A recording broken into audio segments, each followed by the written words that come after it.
डिब्बे में उभरे बोल्ट को देखते ही आदमी ने बच निकलने का एक तरीका सोच लिया। उसने जूते के तलवे से सोने का सिक्का निकालकर दांतों से बोल्ट घुमाना शुरू किया। उसका साथी जेलर की हरकतों पर बारीकी से नजर रखने लगा। जेलर के मुड़ते ही दोनों तुरंत डिब्बे पर लेटकर मरे होने का नाटक करने लगे। मौका मिलते ही उन्होंने पहला बोल्ट सफलतापूर्वक खोल दिया, फिर सिक्के की मदद से दूसरा बोल्ट और जंजीरें खोलकर डिब्बे का भारी तख्ता धक्का देकर खोल दिया। जेलर अब भी बेखबर होकर गाड़ी में संगीत सुनने में मग्न रहा।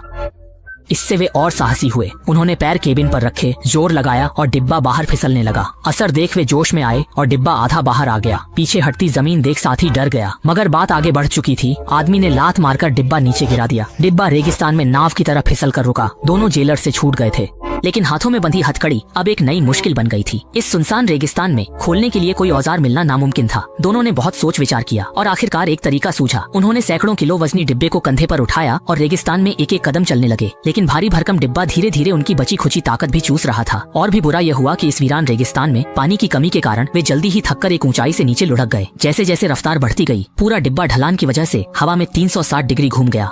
अच्छी बात यह रही कि सुरक्षित गिरते ही उन्हें द्वितीय विश्व युद्ध का एक विमान मिल गया। औजार देख आदमी ने उसे जमीनी जहाज में बदलने का सोचा। रेगिस्तान की तेज हवा का फायदा उठाकर उसने कबाड़ विमान को जहाज में बदल दिया। अब बस दिशा संभालकर उन्हें रेगिस्तान से निकलना था। पर तभी पुलिस प्रमुख होश में आकर हथियारबंद हेलीकॉप्टर से पीछा करने लगा। मजबूरन दोनों को फौरन एक गड्ढे में छुपना पड़ा। जमीन पर उतरते ही आदमी दंग रह गया। यह द्वितीय विश्व युद्ध का शस्त्रागार था। इन हथियारों के मिलते ही दुश्मनों का डर खत्म हो गया। उन्होंने तुरंत पुरानी तोप गुफा के मुहाने पर लगाई और लक्ष्य पास आते ही हमला कर दिया।